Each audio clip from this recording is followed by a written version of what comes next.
Bismillahirrahmanirrahim. Assalamualaikum warahmatullahi wabarakatuh.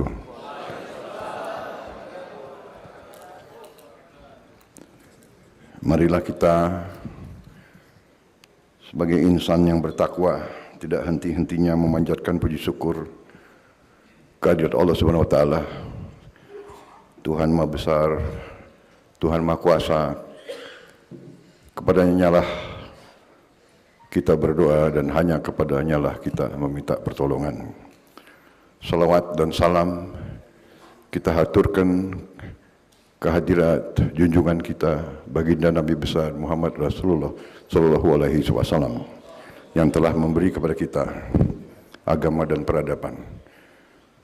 Yang saya hormati Ketua Umum Majelis Ulama Indonesia Kiai Haji Anwar Iskandar, Wakil Ketua Umum Kiai Haji Marsudi Suhud, Buya Anwar Abbas Kiai Haji Basri Bermanda, Sekretaris Jenderal Buya Kiai Haji Amir Syah Tambunan, Bendara Umum Kiai Haji Misbahul Ulum, yang saya muliakan para ulama, anggota Dewan Pertimbangan MUI, para ketua MUI provinsi dan wilayah dari seluruh Indonesia yang saya hormati dan saya banggakan. Tentunya saya berterima kasih yang sebesar-besarnya atas kehormatan yang diberikan kepada saya bisa hadir, bisa berbicara di hadapan Musyawarah Kerja Nasional ketiga Majelis Ulama Indonesia yang telah berjalan dari tanggal 1 Desember, di mana kumpul pimpinan MUI dari seluruh Indonesia. Saya diminta menyampaikan pikiran-pikiran saya kira itu ya intinya, karena bangsa kita sebentar lagi menghadapi suatu kegiatan yang sangat penting, yaitu pemilihan umum. Sebuah pemilihan umum adalah implementasi kedaulatan rakyat. Rakyat yang berdaulat, daulatan rakyat. Rakyat yang berdaulat. Rakyat yang memegang kekuasaan. Dan kekuasaan itu diwujudkan dalam pemilihan umum. Tanpa pemilihan umum sulit untuk mengatakan rakyat berdaulat. Karena itu saya kira kita semua berkepentingan bahwa pemilihan umum dilaksanakan dengan sebaik-baiknya, dengan sejujur-jujurnya, dengan sebersih-bersihnya, tanpa kecurangan sedikit pun.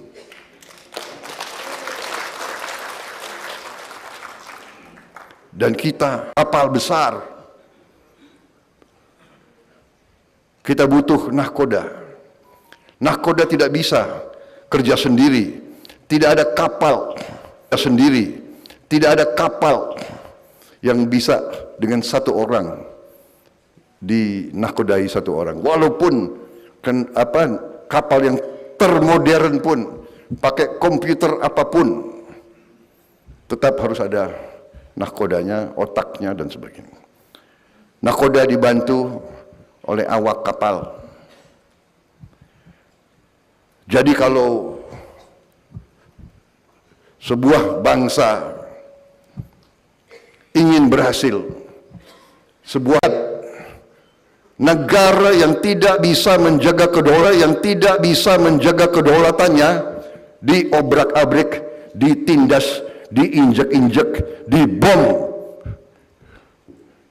diduduki, diusir dari tanahnya. Kita lihat apa yang terjadi kepada saudara-saudara kita di Palestina.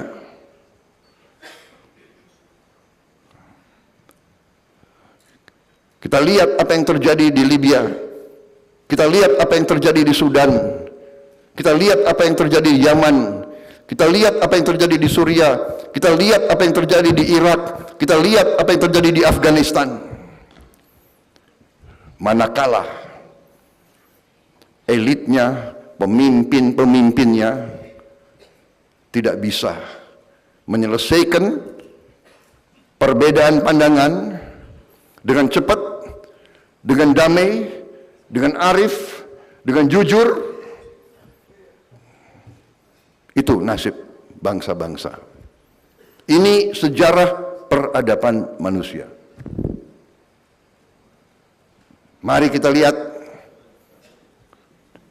bapak-bapak sebagai tokoh-tokoh umat Islam pasti mengerti, faham sejarah Islam itu pun, bahwa sebuah peradaban, sebuah pemerintahan, sebuah katakanlah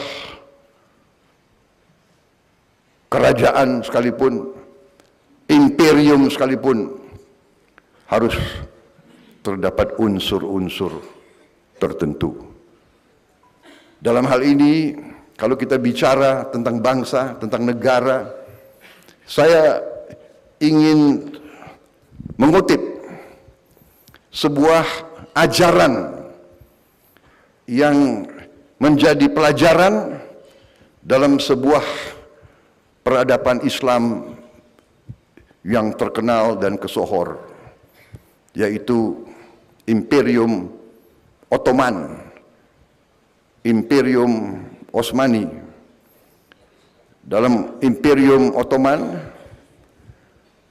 terdapat, mereka punya akademi gubernur. Mereka negara yang sangat canggih pada saat itu. Karena itu kalau tidak salah, Ottoman itu dari 1299 sampai 1923 itu berapa itu? 700 tahun lebih. Peradaban 700 tahun. Uni Soviet 70 tahun bubar. Yugoslavia sekitar itu 70 tahun bubar. Begitu banyak negara bubar nggak sampai 100 tahun. Kekaisaran ini bertahan 700 tahun lebih. Dan dia punya suatu ajaran yang sangat menarik dan sangat penting menurut saya untuk kita fahami. Dan semua calon gubernur, istilahnya semua calon pemimpin masuk ke akademi ini dan dikasih. Salah satu ajarannya yang sangat sederhana, satu rangkaian kalimat, tidak ada negara tanpa tentara yang kuat.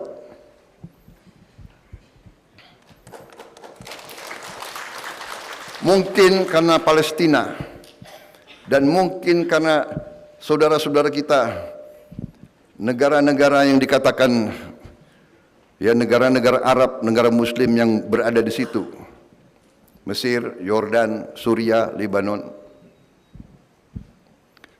tentaranya tidak kuat.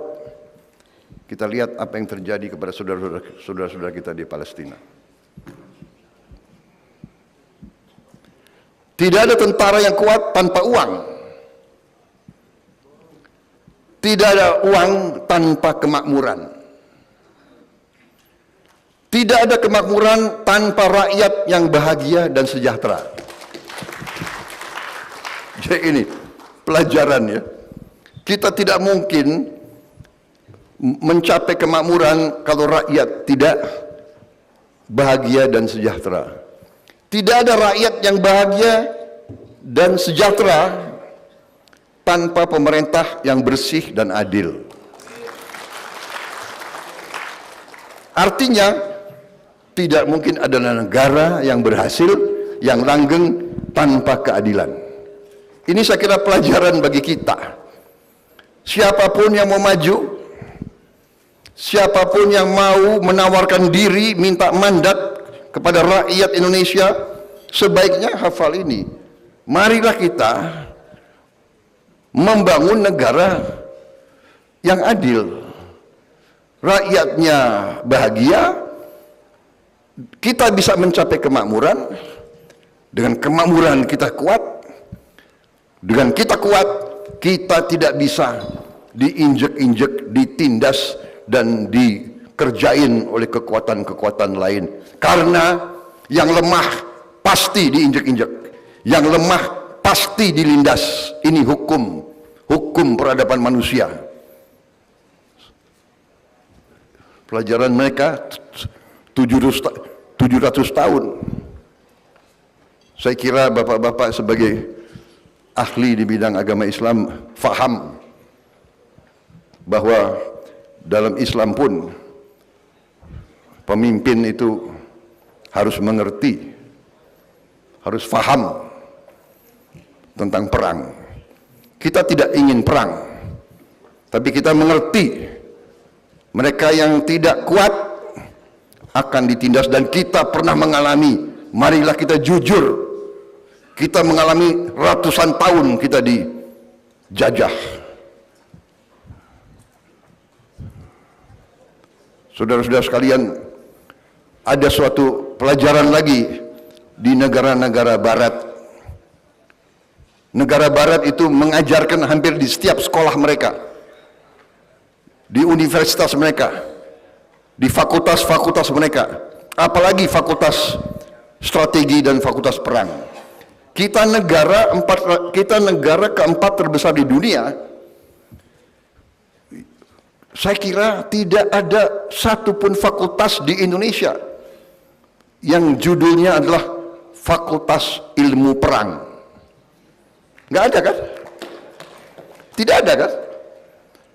Sekarang ada mulai kajian pertahanan, kajian sedikit. Kalau kita ke negara barat, ya di situ ada, di Inggris itu ada King's College, ya. Dia punya fakultas namanya War Studies, kajian perang. Sekian tahun yang lalu waktu saya masih aktif, saya mengerti tentang hal itu, dan saya mencoba mengirim perwira Indonesia untuk sekolah di situ. Sangat sulit, ditolak. Saya lobby lagi, saya minta lagi, akhirnya diterima. Tapi si mahasiswa kita itu, si perwira muda itu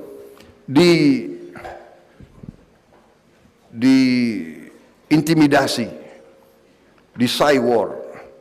Kemudian dikatakan kamu boleh belajar di sini, tapi kau tidak dapat gelar. Benar ini kejadian. Perwira itu saya panggil. Perwira itu masih saya ingat namanya, Restu. Waktu itu dia masih mayor atau nama lengkapnya apa? Restu, siapa Fri? Restu. Saya panggil dia, Restu. Kamu berangkat ke situ, kau belajar dan kau siap tidak dapat gelar. Tapi yang penting, saya menginginkan ada perwira Indonesia yang belajar apa yang mereka ajarkan di situ. Jadi masalah gelar itu urusan belakang. Nanti kita cari kepada kamu gelar. Dia belajar di situ tanpa dikasih gelar. Rupanya pemerintah Inggris nggak enak. Ada perwira muda mau belajar tanpa dikasih gelar di ujung pelajarannya. Akhirnya dikasih lagi, kamu boleh habis kau selesaikan di sini, kau belajar di universitas lain, di situ kau dapat gelar master. Jadi kalau orang biasa satu kali belajar dapat gelar, dia harus 2 kali belajar dapat gelar. Tapi tidak apa-apa, kita terobos. Pertama kali perwira Indonesia masuk di fakultas itu. Salah satu ajaran mereka sangat sederhana. Itu mereka sebut dengan hukum Thukydides. yang terdiri dari hanya satu kalimat.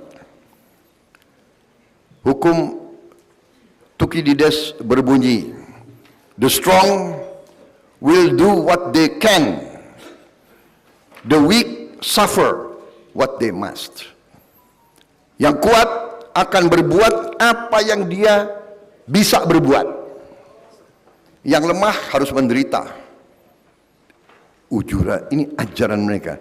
Dan ini diajarkan ke setiap perwira dan pejabat yang akan memimpin dan mengendalikan sebuah negara di negara-negara barat. Dan ini terbukti. Apa yang kita lihat sekarang di mana-mana, kita lihat di Gaza,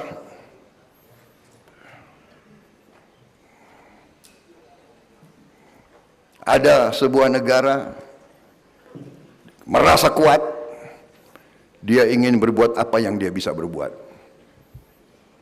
Dia mau bom, dia mau hancurkan, dia mau usir, dia mau duduki, karena dia kuat. Saudara-saudara,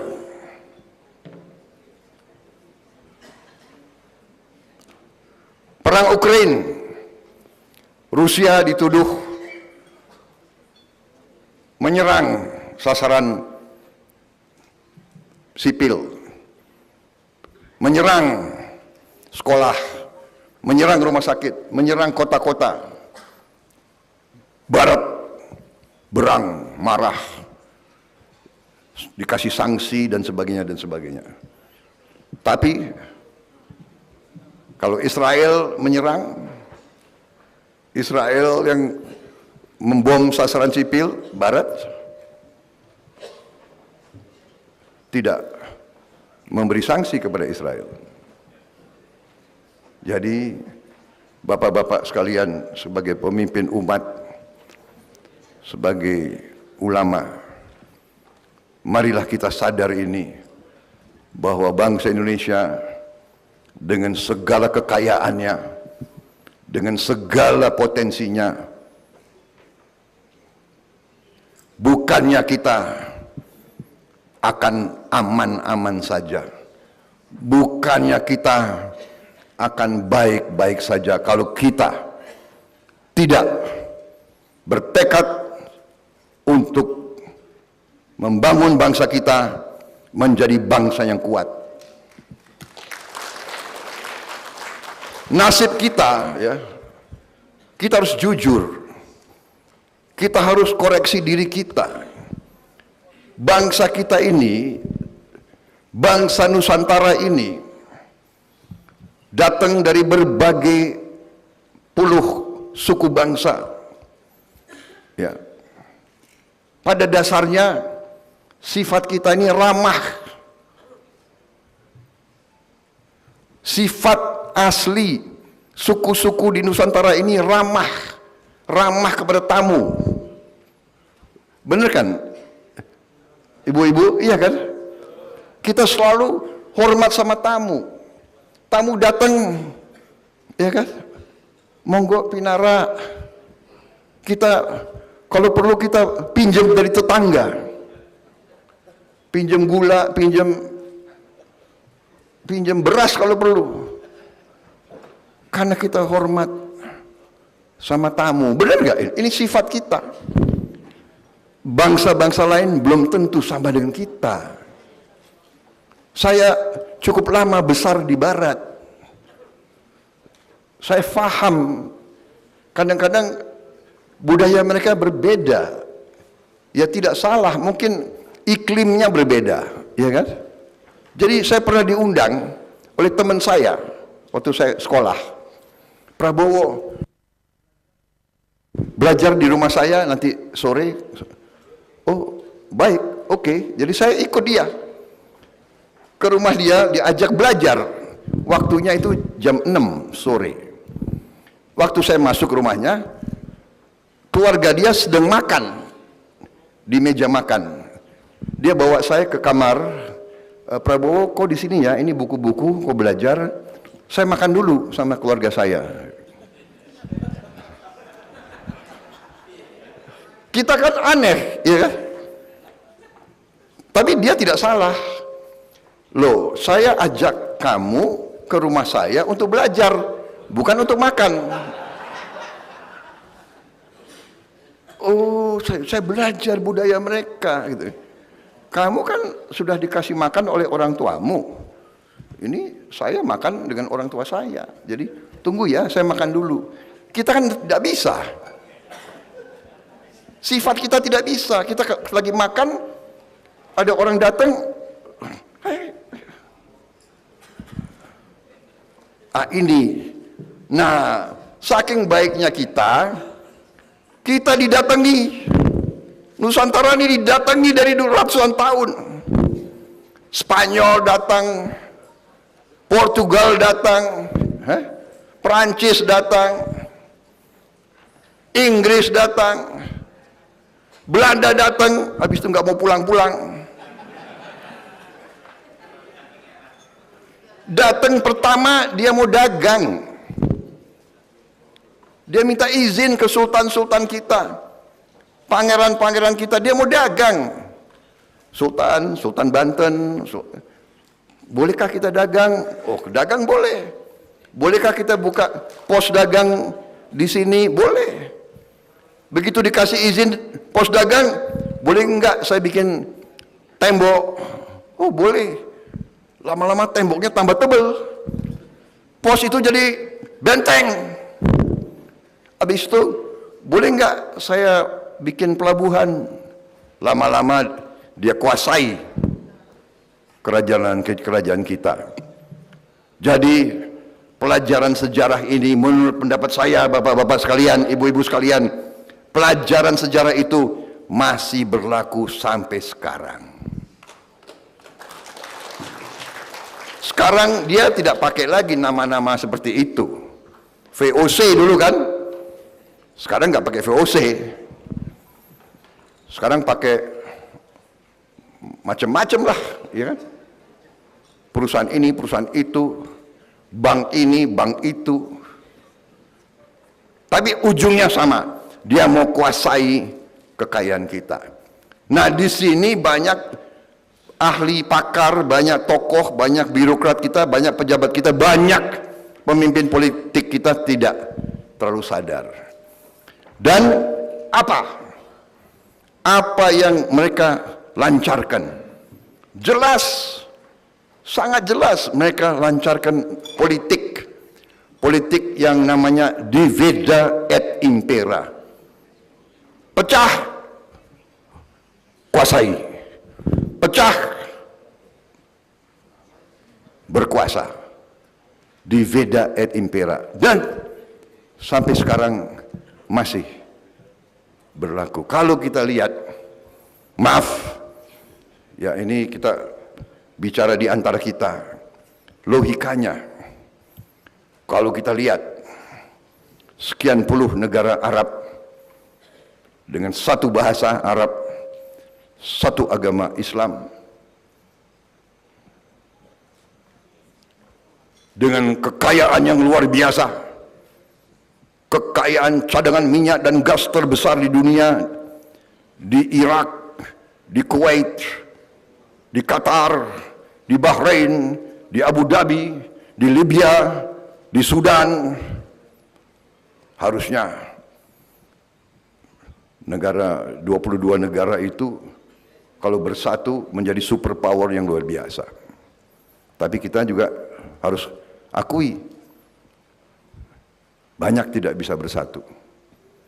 Bahkan yang kita kadang-kadang bingung, di antara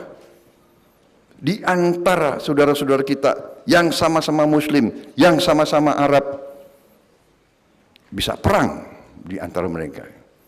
Apa yang kita lihat di Libya, perang sampai sekarang, perang saudara. Apa yang kita lihat di Sudan, perang saudara. Di antara dua jenderal, satu panglima dan satu wakil panglima. Mungkin yang wakil panglima pengen jadi panglima, ya kan? Yang panglima nggak kepingin turun, perang. syukur alhamdulillah di bangsa Indonesia ini jenderal-jenderal kita, panglima-panglima kita setia kepada bangsa, negara, rakyat, dan undang-undang dasar. Bapak-bapak sebagian besar sudah kenal saya lama, kira-kira kan begitu. Saya dulu pun pernah dituduh mau kudeta. Iya kan? Prabowo mau kudeta, mau ambil alih negara, karena dia panglima, punya pasukan tempur yang paling banyak. Dulu saya Pangkostrat, batalion saya 33 batalion, tempur semua. Ya kan? Kawan dekat saya, Panglima Kodam Jaya, Safri Samsudin.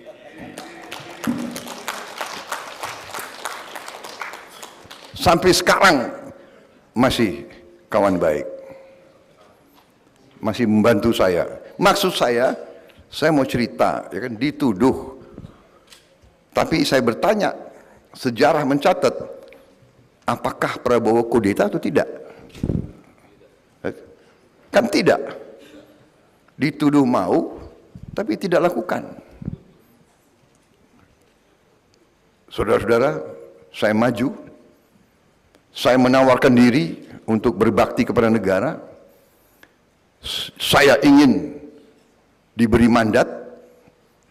Saya ingin untuk diberi kesempatan memimpin bangsa dan negara ini. Karena saya merasa bahwa saya faham, saya mengerti apa yang sedang terjadi kepada bangsa kita ini. Saya faham bahaya-bahaya yang dihadapi oleh bangsa ini. Karena itu saya terus berjuang, tapi di atas jalan yang benar, di atas jalan undang-undang dasar. Saya datang di hadapan rakyat dan saya minta mandat. Kalau rakyat memberi mandat kepada saya siap bekerja untuk rakyat, untuk bangsa dan negara. Kalau rakyat tidak memberi mandat, ya tidak ada masalah. Dan saya sudah buktikan berkali-kali.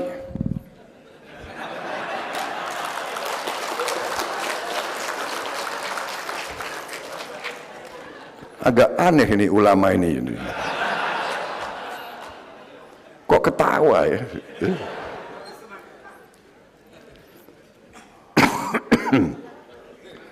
Iya kan? Jadi saya maju minta mandat, tidak dikasih, ya sudah. Iya kan? Ada kesempatan lagi, maju lagi, minta mandat lagi. Tidak dikasih lagi. Iya kan? Tapi saya lihat, kok masalahnya masih sama ya? Masalahnya adalah kekayaan bangsa Indonesia tidak tinggal di Indonesia. Saya bikin buku. Berapa buku saya buat? Saya bikin buku, menurut saya buku itu bagus. Tapi nggak laku. Ini aneh nih, ulama kalau nggak laku dia ketawa lagi. Aduh, buku saya nggak laku, sedih dong. Jadi rupanya buku yang bagus memang belum tentu laku, ya kan? Saya belajar lagi, bikin buku lagi. Akhirnya karena mungkin nggak laku-laku, ya sudahlah. Aku bikin buku, aku bagi-bagi saja gitu.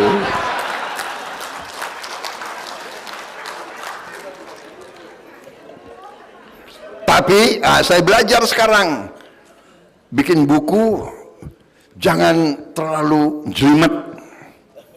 Bikin buku harus banyak gambarnya. Bagaimana Prof? Ini profesor sama juga ini sama saya ya kan? Prof, Pak Jafar Hafsah bagaimana ini? Ini banyak profesor di sini. Saya kira mengalami nasib sama saya gitu ya. Ya. Bukunya sudah bagus-bagus, sudah ya. Kalau saya, alhamdulillah karena saya dulu dituduh mau kudeta, saya disuruh pensiun cepat-cepat, ya kan? Masih gagah. Bintang 3 pengen jadi bintang 4, nggak jadi-jadi, ya kan? Jadi terpaksa saya jadi pengusaha. Tapi itulah kebesaran yang maha kuasa, ya. Kadang-kadang kita tidak mengerti apa maksud yang maha kuasa. Waktu saya diberhentikan atau dipaksa pensiun dini, ya kan? Saya sedih juga itu, ya. Wah, masih gagah. Sekarang ya setengah gagah lah masih. Tapi dengan saya masih muda, sudah pensiun, saya karena dulu ya memang saya pensiun nggak punya apa-apa. Saya jadi pedagang, saya jadi pengusaha. Dan Tuhan memberi. Ya, di situ saya merasa, oh, mungkin itu maksudnya yang maha kuasa.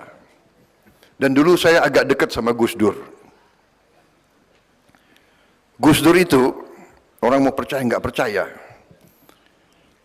kadang-kadang punya sesuatu, bisa melihat jauh ke depan.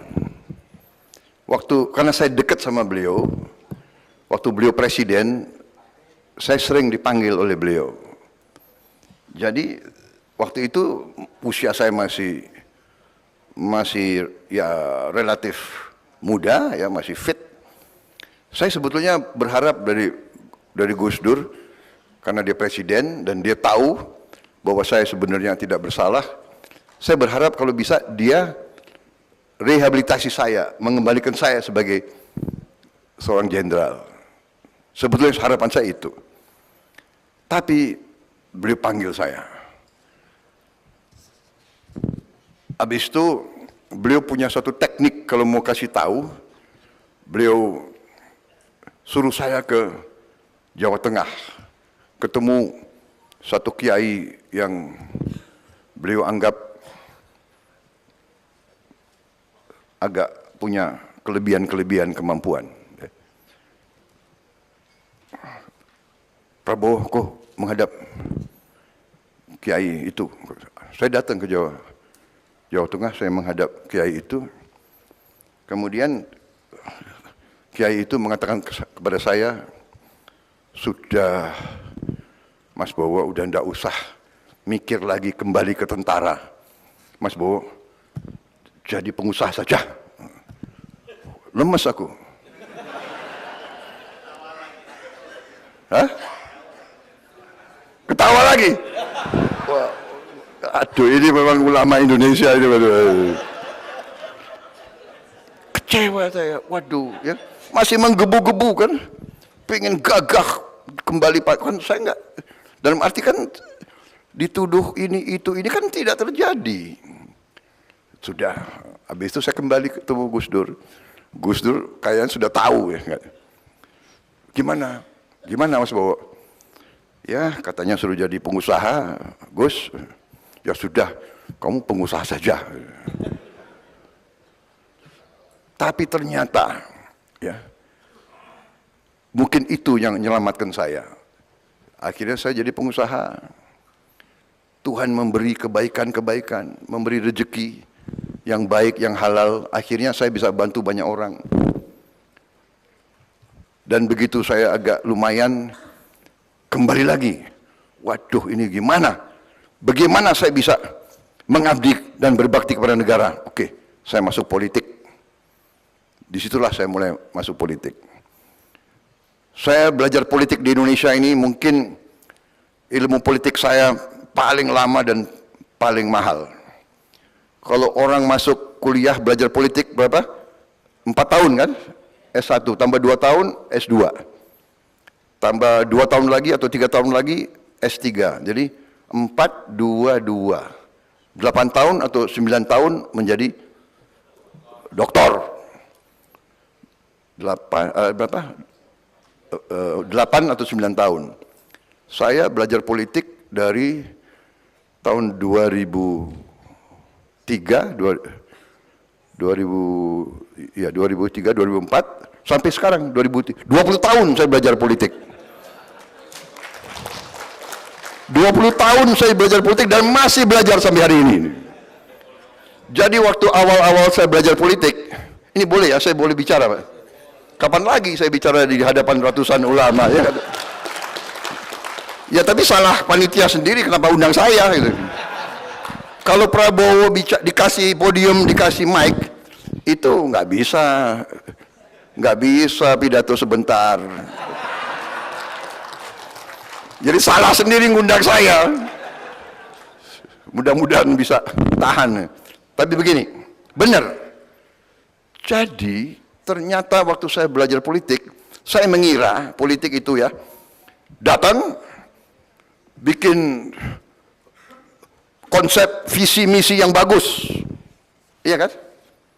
Habis itu orang, oh visi misinya bagus, yuk pilih dia. Ternyata politik di Indonesia nggak seperti itu. Pertama kali saya berada di sebuah partai politik, saya nggak sebut nama partai itulah, nggak enak. Pertama kali saya masuk, partai itu membuat konvensi. Dengan semangat saya ikut konvensi itu. Kenapa? Enggak, saya nggak sebut partainya. Terserah, kalian boleh nebak-nebak. Saya ikut keliling Indonesia dan waktu itu yang ikut sama saya itu ya banyak tokoh juga, termasuk Pak Nurkolis Majid waktu itu. Jadi kita diundang di tiap provinsi ya, memberi visi dan misi, Pak Nurkolis bicara, saya bicara seperti. Habis itu tanya jawab. Tahu-tahu dari belakang ada yang berdiri bicara ke Pak Nurkolis. Pak Profesor, benar yang Bapak sampaikan, benar sekali, kami setuju, tapi ini kami ingin yang konkret. Apa yang konkret? Saya juga belajar juga apa maksudnya konkret. Jadi Pak Profesor, dalam politik ini kita yang penting adalah kredibilitas. Yang kedua adalah integritas. Yang ketiga adalah akseptabilitas. Tapi yang penting adalah isi tas.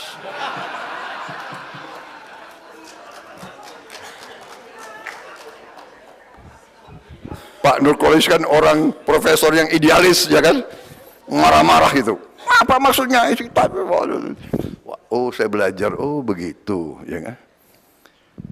Alhasil memang demikian, ya. Nah, demokrasi yang kita bicara, ternyata demokrasi itu tidak gampang. Demokrasi itu sangat mahal. Dan banyak rakyat kita yang hidupnya sangat susah. Dan karena itulah kita harus waspada.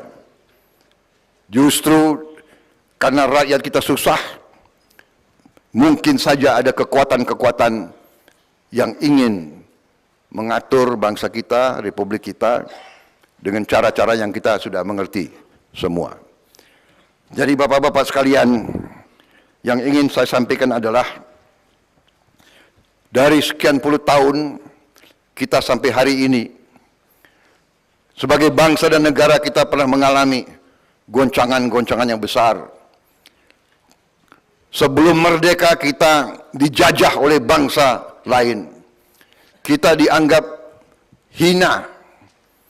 Kita dianggap lebih rendah dari anjing. Ini benar. Ini kita rasakan. Ini yang saya sampaikan kepada anak-anak muda sekarang. Jangan saudara mengira kita dapat kemerdekaan ini dengan gampang. tahun 78 saya sering cerita. Tahun 78 ya. 30 Honden dulu baru Inlander. Dan ternyata Bapak buka aja sejarah kita. Buku-buku oleh Mokhtar Lubis dan sebagainya. Mereka mengalami di mana-mana.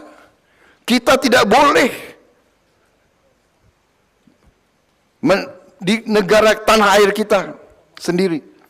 Kita dianggap kelas berapa? Kita mengalami. Bapak-bapak kita mengalami. Karena itulah kita berjuang melawan penjajahan itu. Dengan keringat darah dan air mata. Kita tidak terima kemerdekaan ini sebagai hadiah. Kita tidak terima kemerdekaan ini dengan hasil lobby. Tidak. Dengan keringat darah dan air mata. Ribuan korban. Dan banyak ulama dan kiai yang memimpin perjuangan ini, saudara-saudara sekalian. Dan ini terjadi bukan di negara kita saja. Di India, di mana-mana. Dan terbukti. Mental penjajah, mental kolonialis menganggap kita adalah bangsa yang rendah, lebih rendah dari anjing. Di India mereka bilang no dogs and Indians allowed, hampir sama. Ini masih ada Royal Shimla Club. Hah? No dogs or Indians allowed. Dogs and Indians are not allowed. Jadi sama, orang India itu di bawah kita. Saya ini menyampaikan ini bukan untuk mengajarkan kita membenci orang, tidak. Tapi saya mengatakan kita sebagai bangsa ini terlalu ramah, ya kan? Terlalu baik. Nah, sekarang kita mau jual kelapa sawit ke Eropa, mereka tutup, nggak boleh. Tapi kita buka, dia boleh jual Mercedes ke kita, dia boleh jual BMW, dia boleh jual Volkswagen, dia boleh jual produk-produk dia di Indonesia. Kita mau jual kelapa sawit, tidak boleh. Dan sekarang, mereka sekarang akan mempersulit kita jual kopi, jual teh, jual coklat, jual karet. Mereka akan persulit sekarang ini. Menteri Perdagangan Pak Zulkifli Hasan cerita sama saya, dia baru pulang dari Tokyo, berunding sama pihak Jepang. Saudara-saudara sekalian, kita mau jual pisang, nggak boleh. Pisang kita tidak boleh dijual di Jepang. Tapi jalan kita penuh dengan mobil dia. Toyota, Mitsubishi, Suzuki, Honda, Yamaha, motor. Pisang kita nggak boleh kita jual. Saya pernah ditanya oleh Duta Besar Jepang.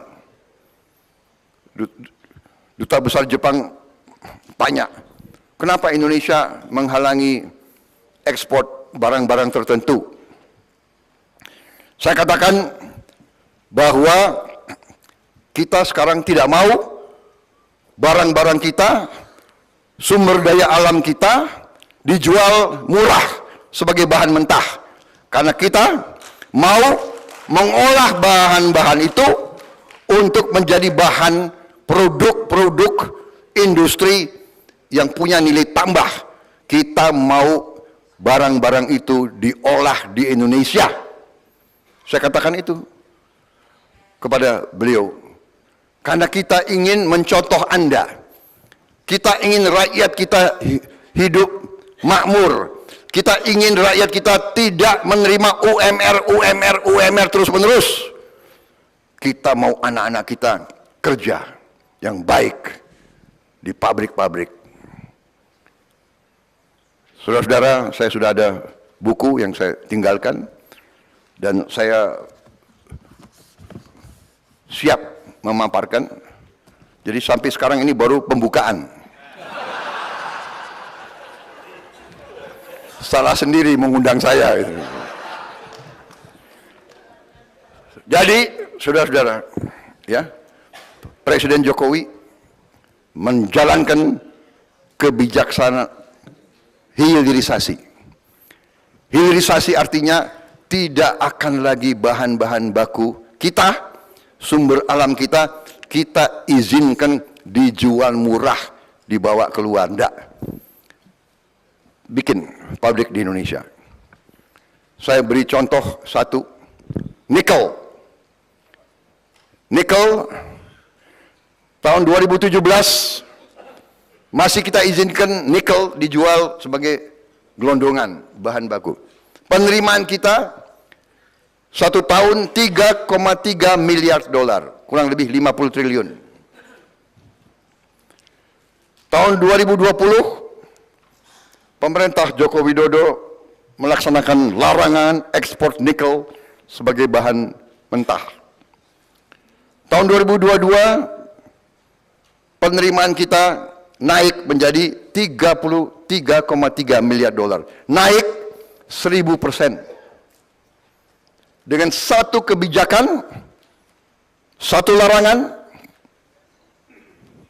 naik penghasilan bangsa kita di satu komoditas naik 1000%. Saudara-saudara sekalian, nilai tambah produk turunan nikel di ujungnya akan naik 67 kali, bukan 1000% lagi. Ini kunci kemakmuran. Ini kunci Indonesia bangkit.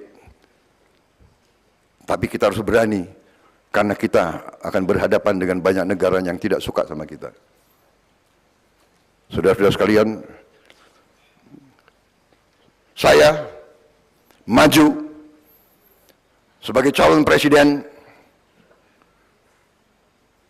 bersama saudara Gibran Raka Buming Raka, dengan tim kita, dengan koalisi Indonesia Maju, karena kita yakin, karena kita tahu, karena kita faham, karena kita mengerti betapa kayanya bangsa Indonesia, dan kita tidak mau lagi membiarkan kekayaan ini diambil murah keluar, dan kita tidak mau lagi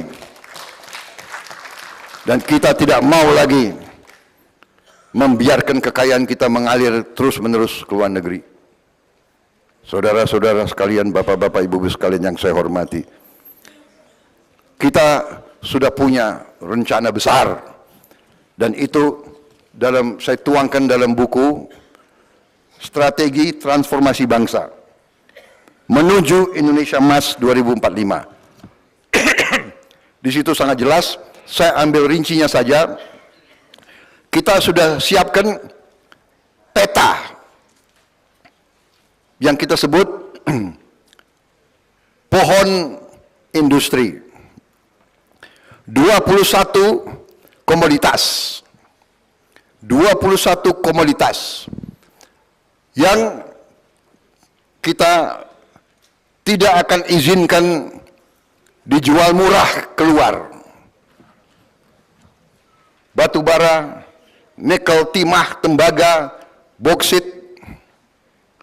emas, perak, aspal, minyak, gas, sawit, kelapa, karet, biofuel, komoditas-komoditas ini kita akan mengolah di Indonesia.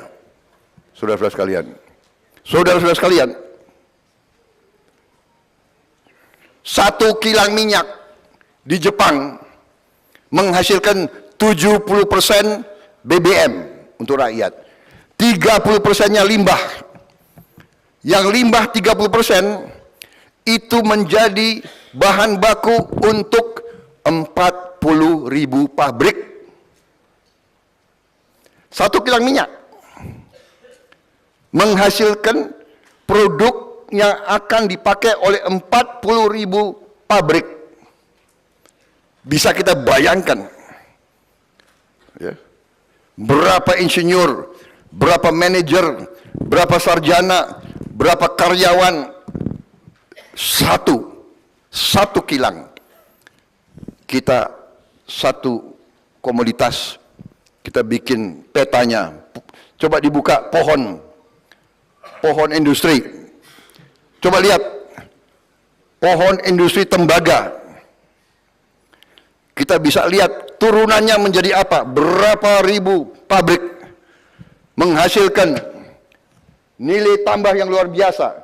Tembaga menjadi bahan-bahan untuk industri elektrikal, industri elektronika, industri otomotif, industri bahan uang, industri kesehatan, industri alat-alat perumahan, industri kimia, industri militer.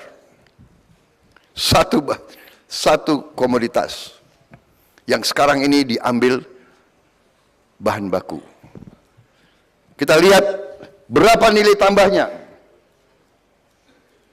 Ada yang naik 8 kali, 10 kali, 11 kali, 77 kali. Kalau naik 10 kali, itu kan 1000%. Kalau naik 77 kali, berapa itu? 7.000%. Bapak-bapak sekalian, masa depan kita gemilang. Masa depan kita luar biasa. Semua bangsa ahli-ahli semua mengatakan Indonesia akan bisa menjadi ekonomi keempat, kelima terbesar di dunia. Kita bisa lebih kaya dari Jerman. Bisa kita bayangkan enggak? Pasti tidak bisa. Benar enggak? Kita sudah terlalu lama di brainwash bahwa kita negara miskin. Anak ini ada itu, maaf, anggaran tidak ada. Selalu alasannya anggaran tidak ada. Gaji harus rendah. Gaji harus UMR. Barang kita dijual, diolah di situ, kita beli. Nilai naik 77 kali, kita yang beli. Bahan kita. Ini bangsa yang pintar atau bangsa yang apa? Jadi saudara-saudara, karena itulah kita sudah siap, di bukunya ada pohon industri untuk sekian puluh komoditas kita sudah siap. Karena itu saya bersatu sama Pak Jokowi. Mungkin di antara saudara ada yang tidak suka waktu itu. Saya bersatu demi kepentingan masa depan Indonesia. Kita mau diadu domba, kita mau dipecah belah, saudara-saudara sekalian. Karena itu, kita sekarang harus pandai dan pintar, dan saya yakin rakyat kita sudah tidak suka yang nggak suka dengan mencari kekurangan, mencaci maki, menghardik. Menurut saya, feeling saya, rakyat tidak suka. Rakyat ingin, dan kita harus mewujudkan elit yang rukun, pemimpin-pemimpin yang rukun. Kita bersaing, kita bertanding, tapi setelah pertandingan kita harus bersatu. Kita adalah sama-sama satu bangsa Nusantara, satu keluarga besar Indonesia. Kita tidak boleh ikut permainan orang lain. Kalau kita tidak bersatu, yang nikmat adalah negara lain, kekuatan lain. Saudara-saudara, itu sudah sangat gamblang, sangat gamblang. Karena ini banyak kamera, mungkin ada wartawan, jadi saya nggak mau terlalu terbuka, tapi saudara sudah mengerti apa yang saya maksud. Ya kan? Masa sih nggak mengerti, ya kan?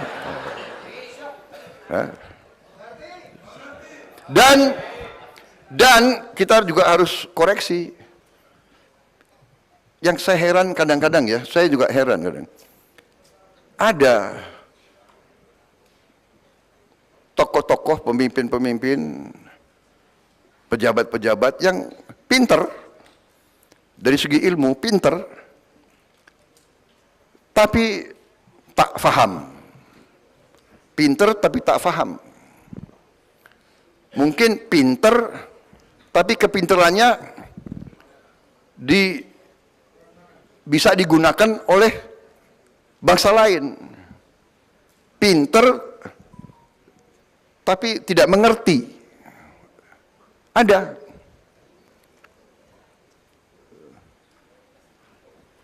Tapi kadang-kadang kita harus jaga, ya kan? Tidak boleh terlalu gamblang bicara. Ya. Tapi para ulama itu punya kemampuan melebihi dari orang-orang biasa. Jadi apa yang saya bicara sebetulnya bapak-bapak dan ibu-ibu sudah mengerti maksud saya. Ya kan? Dengan demikian bapak-bapak sekalian, saya sudah menggambarkan dan saudara bisa cek.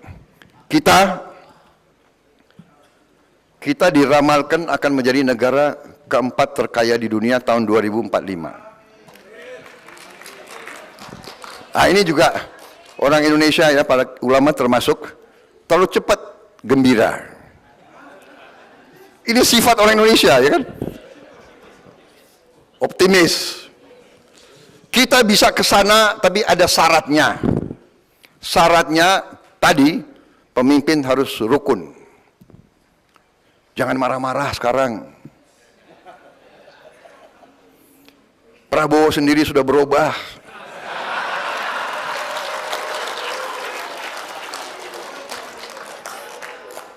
Prabowo dulu banyak marah-marah, nggak terpilih.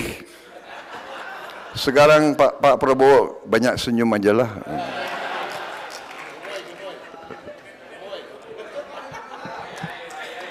Jadi ya memang kadang-kadang ya ustadz-ustadz saya, guru-guru saya benar. Yang sabar, nah itu. Sabar banget, ya kan? Sabar banget kita. Tapi tidak ada masalah. Karena kita sekarang semakin mengerti, semakin yakin kita. Sudah banyak kekayaan kita dirampok. Banyak sekali, tetap kita kaya raya seperti ini, saudara-saudara sekalian. Sekarang industri mobil ke arah listrik. Kita punya nikel terbesar di dunia. Baterai harus pakai nikel. Kita punya banyak mineral-mineral yang langka ada di Indonesia. Tapi tadi kita harus waspada dan kita harus pandai menjaga dan kita tidak boleh dibohongi terus-menerus. Kita tidak boleh dibohongi lagi. Kita tidak mau dibohongi lagi. Saudara-saudara sekalian. Kita hormat sama negara Anda. Negara Anda hebat. Saya akui. Saya sopan sama duta besar Jepang. Sopan. Saya ngatakan, saya setuju. Kita mau perdagangan bebas. Setuju. Tapi kita juga mau perdagangan adil. Jangan bebas, enak aja untuk lo. Benar nggak? Harus baik untuk Anda, harus baik untuk kita. Tidak mau merdeka dengan rakyat kita, UMR, kita tidak mau lagi seperti itu. Saudara-saudara sekalian, saya sampaikan ke duta besar Jepang yang mulia, Anda tahu, rakyat saya sekarang ada yang umur 70 tahun, masih narik becak. Saya bilang, Anda tahu becak? Saya bilang, ya, tricycle, trishaw. Mungkin dia nggak ada becak di sana. Dulu ada. Saya bilang, umur 70 tahun masih narik becak. Ini tidak manusiawi. Luar biasa orang itu. Mencari sesuap nasi dengan halal. Ini perjuangan kita. Karena itu saya berdiri di hadapan bapak-bapak sekalian. Karena itu saya berdiri di depan rakyat Indonesia. Saya minta mandat untuk kita rubah nasib bangsa kita. Tapi kalau saudara tidak memberi mandat kepada saya tidak apa-apa. Saya seorang patriot. Saya akan naik gunung pensiun. Demi Allah, saya hanya mau lihat bangsa saya terhormat.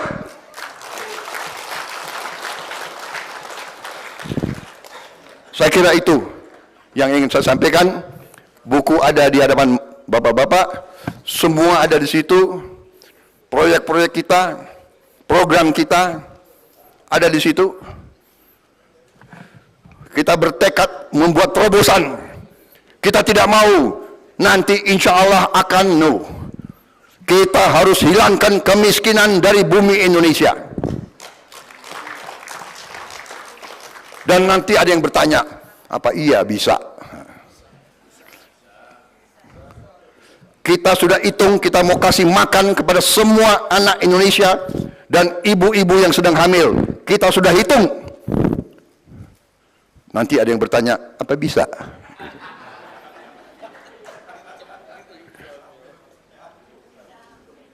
Kalau ikan kita dicuri ke bangsa asing, kok bisa? Bagaimana kita mencegah ikan kita diambil, kayu kita diambil, dan sebagainya. Mereka yang merusak hutan kita, sekarang kita mau dihukum. Karena mereka yang merusak, kita yang dihukum. Enak aja. Karena tadi, hukum Tukidides. Karena kau kuat, kau mau dikte aku. Kau mau injek-injek aku. Apa kau mau bikin Indonesia kayak Gaza? Tidak, kita tidak mau. Kita tidak mau jadi bulan-bulanan. Kita hormat sama Anda. Saya katakan ke mereka, politik luar negeri kita adalah non-blok. Kita hormati semua bangsa dan negara. Kita tidak ikut-ikut pro Amerika kah, pro Cina kah, pro Rusia kah, tidak. Kita pro Indonesia. Kita hormat sama Anda, hormat sama Amerika, hormat sama Cina, hormat sama semua. Tapi kita harus kuat. Itu perjuangan yang harus kita lakukan. Pak Jokowi sadar itu, mengerti itu, dan Pak Jokowi akhirnya bapak-bapak ibu-ibu bisa ambil kesimpulan sendiri. Kira-kira Pak Jokowi merestui siapa?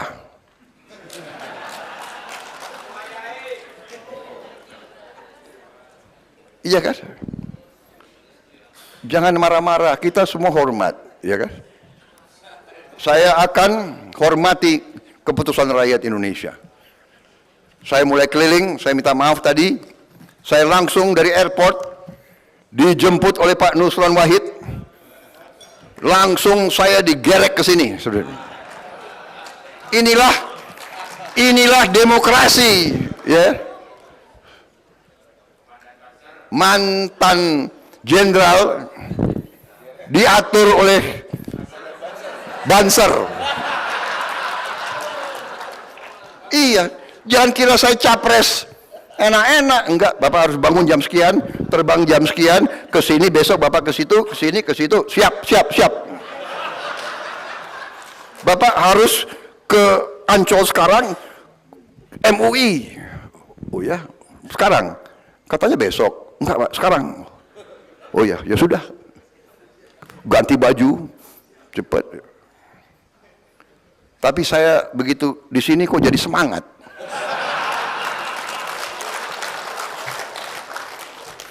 Karena saya tidak punya beban, ya.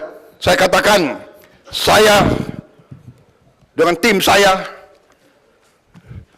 saya adalah tim Pak Jokowi. Jadi otaknya banyak, yang orang pintar di sini banyak. Tolong dipelajari, tolong angka-angka dipelajari, tolong kalimat-kalimat dipelajari. Saya yakin bahwa ini nanti yang akan membawa kita menjadi negara hebat.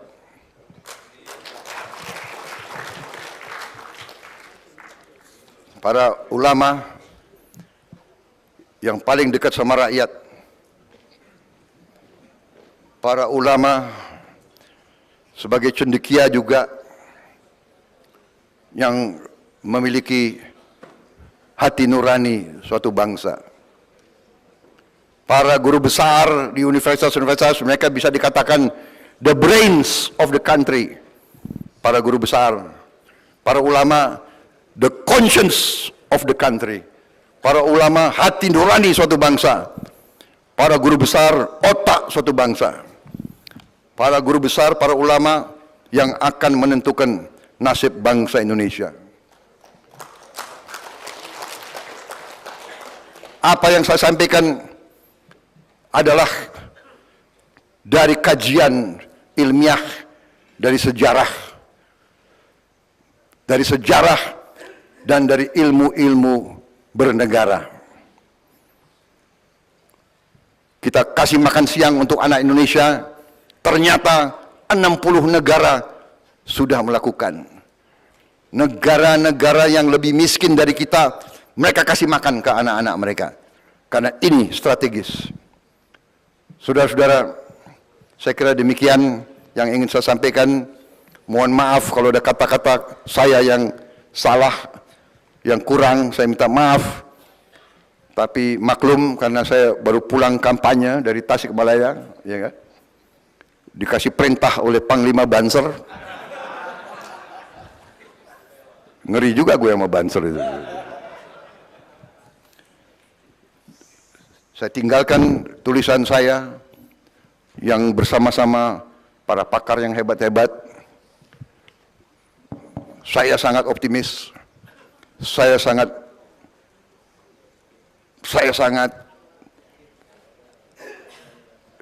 tidak sabar lagi ingin bekerja, saudara-saudara sekalian. Tapi proses kita jalankan, proses yang sebaik-baiknya, proses supaya rakyat kita tidak dikhianati. Ya. Suara mereka harus didengar, suara mereka harus dihormati. Siapapun yang mereka pilih, kita akan hormati, saya akan hormati. Itu janji saya kepada saudara-saudara sekalian. Terima kasih. Wassalamualaikum warahmatullahi wabarakatuh. Waalaikumsalam.